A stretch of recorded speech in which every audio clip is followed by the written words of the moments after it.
What's up, you guys? Divine Chakras here. Welcome back to the channel.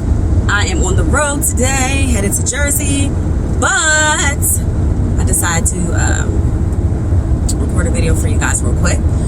So, you see from the title, today's video is the truth about crystals. The truth about crystals, okay? One of nature's many wonders. A lot of crystals grow naturally. A lot of crystals have ended up here by a way of meteor travel. A lot of crystals are handmade in the factory. Okay, so we are going to talk about natural crystals today. All right, we're not going to talk about man-made. We're not even going to talk about tektites or ones that come from the heavens. Okay, we're going to talk about just natural crystals that you can find every day in a crystal shop, because a lot of people are still waking up. All right, a lot of people are resisting waking up, but a lot of you guys, in the midst of all of that, you're getting into crystals.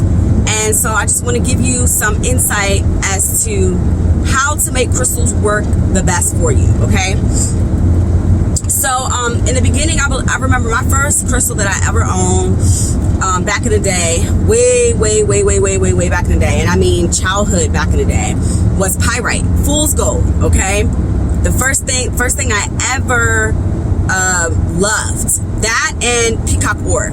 I also had a peacock ore, which is basically like a rainbow pyrite. Okay, so fast forward to about 3 or so years ago, my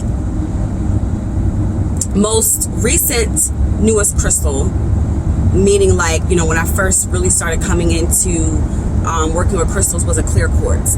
I purchased a body shea butter from someone's cousin, and she had a clear quartz inside of there. Took it out, and I'm like, you know, at first I was like, you know, but like something in me kept telling me to keep it, so I kept it. Okay, I still have that clear quartz to this day, and it actually stays in my tarot bag. I keep it in my bag with my tarot cards and everything. But anyways, let's talk about crystals. Let's talk about the frequency and vibration of crystals. So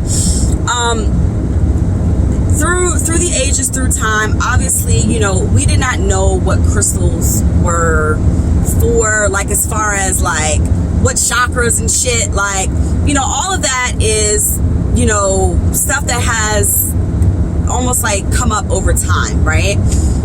Original, there's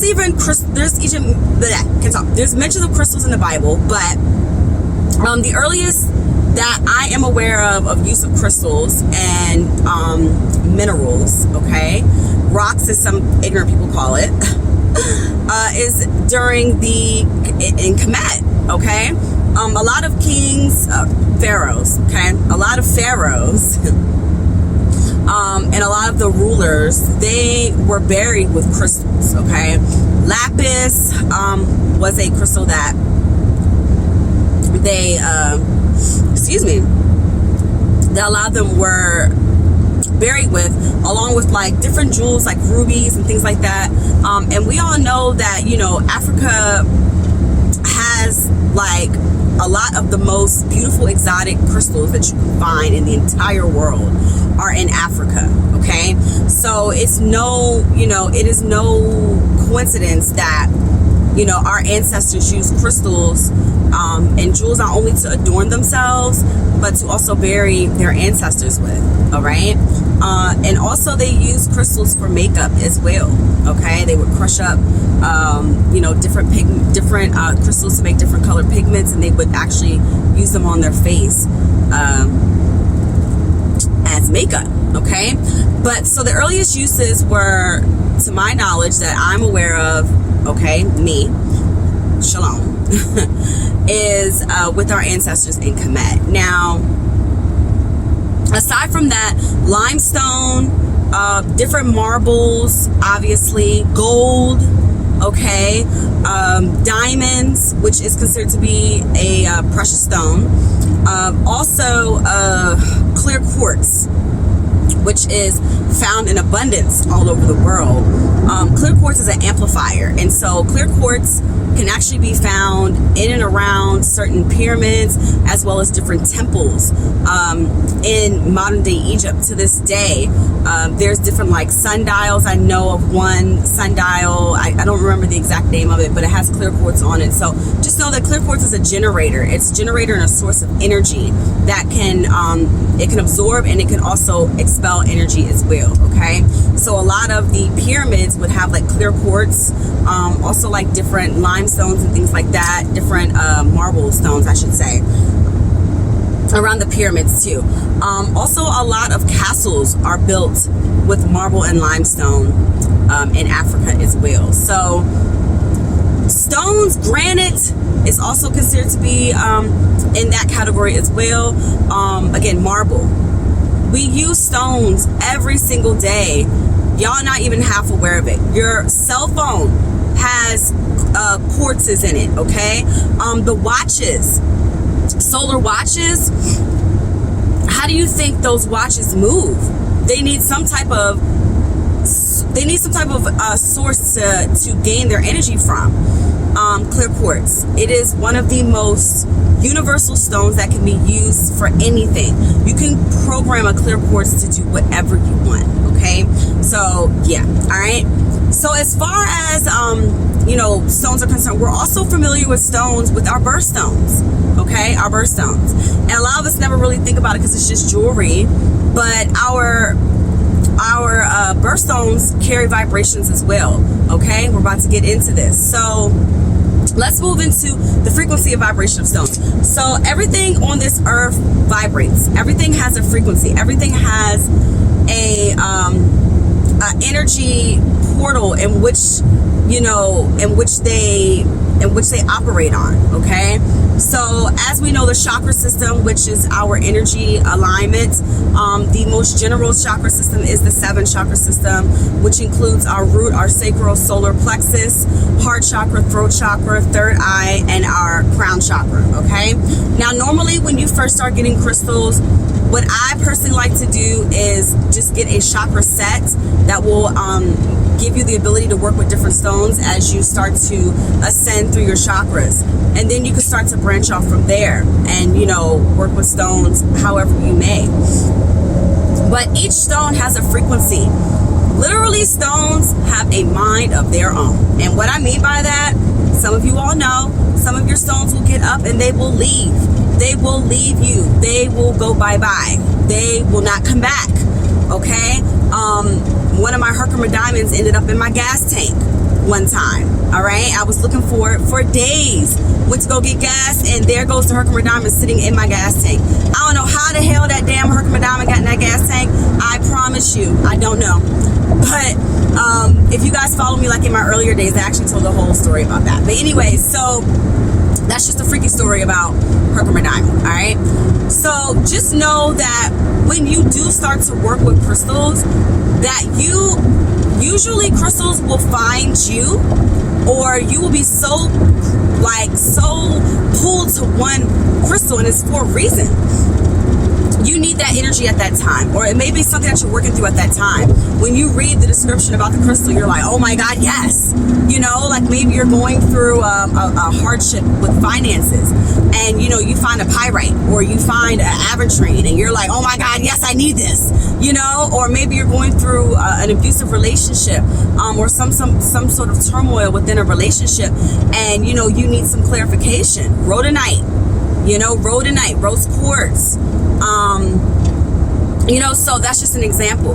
So there are baseline stones that you can work with, just ones that everybody knows about, just very gentle energy ones. I normally tell people to start off with tumbled stones.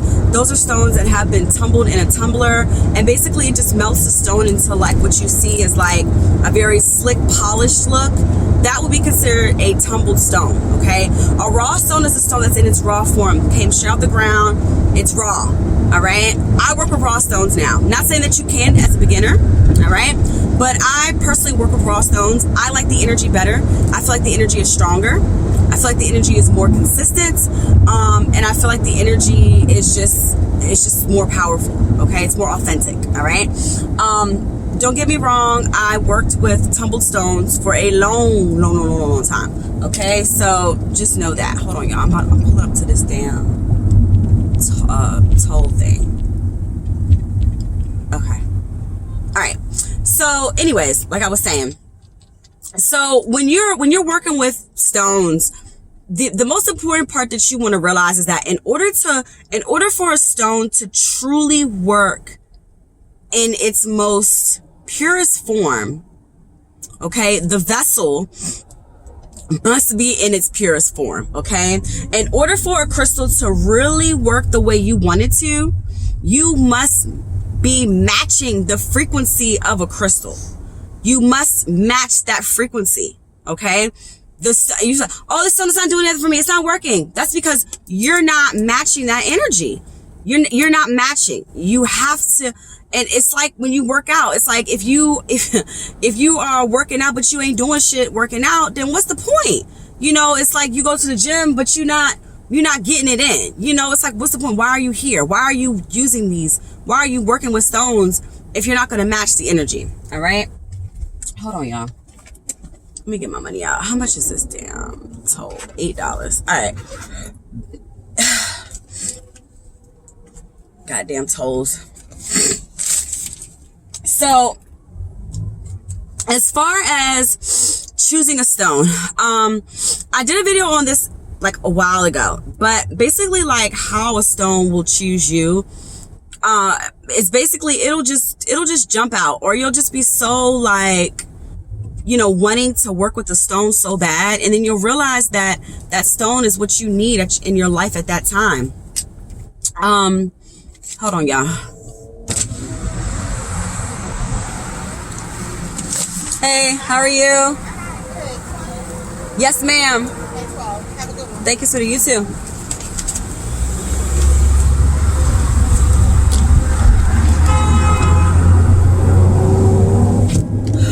God, I just paid $12 in tolls. Man, oh man. These roads better be bomb out here, okay? 222. So back to what I was saying, y'all. So you again, in order to work with a certain stone, again, that stone will find you, or you will find it. You will be so like wanting to work with the stone so bad that you're like, okay, I need this energy. Start working with it, okay? The truth about stones is that they work, but they work with intentions, okay? They work with intentions. It's almost like a reminder for you to, you know, to do something, whatever that particular attribute is. It's just a reminder. It's just a way for you to be subconsciously aware of what you're doing or what you're not doing, okay? The truth about stones is that they're beautiful. They're pretty. Some people just collect stones because they're pretty. You know, I know someone that she had like an amethyst, and the amethyst was dusty, and I'm like, oh my God, this crystal babies, you know, like these are like little living organisms, okay? Like they talk to you, they speak to you. And this may sound crazy, but they do. You know, I have crystals that talk to me, that scream at me, that tell me what they want and what they don't want. All right. So these are like little, that's what we call our crystal babies, because they are like our babies. You know, I treat my crystals like babies. I sunbathe them, I moonbathe them, I bathe them physically, wash them off, Florida water, what have you. I do all that to my crystals. Carry them around in your pocket so that your frequency can start to rise and elevate to that particular energy, right? You could also make your crystals into jewelry. You guys know I do the jewelry wrapping. If you're interested in jewelry, www.divinechakras.com is where you need to go. And yeah, you know, making jewelry, necklaces, bracelets, earrings, waist beads. There's so many ways to incorporate crystals into your everyday life. I even carry my crystals in my bra. Sometimes I have a tourmaline in my bra right now because I have on this moldavite. And I'm still trying to, like, you know, get myself on level ground with this moldavite. But, you know, that as well. Crystals can be used for protection, right? Amethyst, onyx. Well, amethyst is protective, but onyx, black obsidian, tourmaline, selenite, you know, all of these crystals can protect you. Crystals can help to heighten your clarity. They can help you speaking your truth. Throat chakra, lapis, sodalite, blue kyanite, apatite. Apatite can also help you with your weight loss. So there's just so many different stones, so many different energies that you can use to incorporate into your life.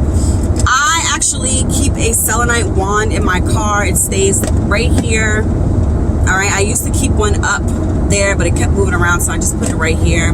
So, you know, stones, they can be used in any form, any capacity, however you may see fit for your life.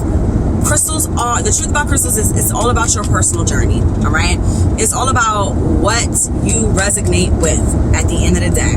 It's all about what you resonate with, all right? So don't try to read too far into crystals. Don't make it so, like, you know, so, I don't know. Don't get yourself all bent out of shape because you don't remember the names of crystals. You don't know what this energy does. Like, it's all about research. It's so much fun to research something new.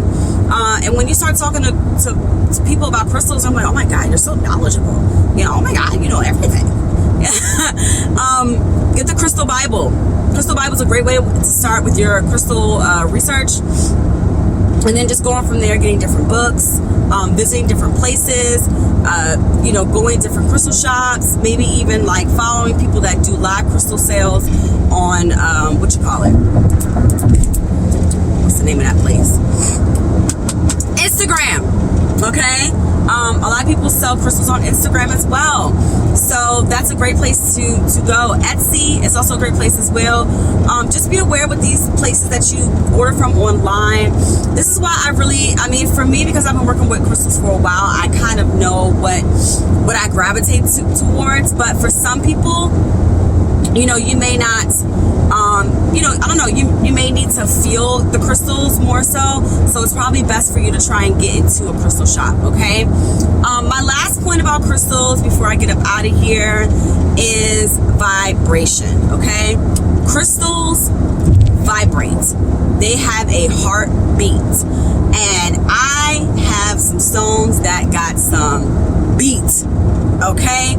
I remember one time specifically, and I always have prolific meditations and premonitions and things like that in the water. Anytime I take spiritual baths is when I always have these like divine messages that come to me. So one time I was in the water, I was working with the pyrite. I had the pyrite in the water. Literally, that pyrite was boom, boom, boom, boom. I'd never felt anything like that in my life come from a stone, okay?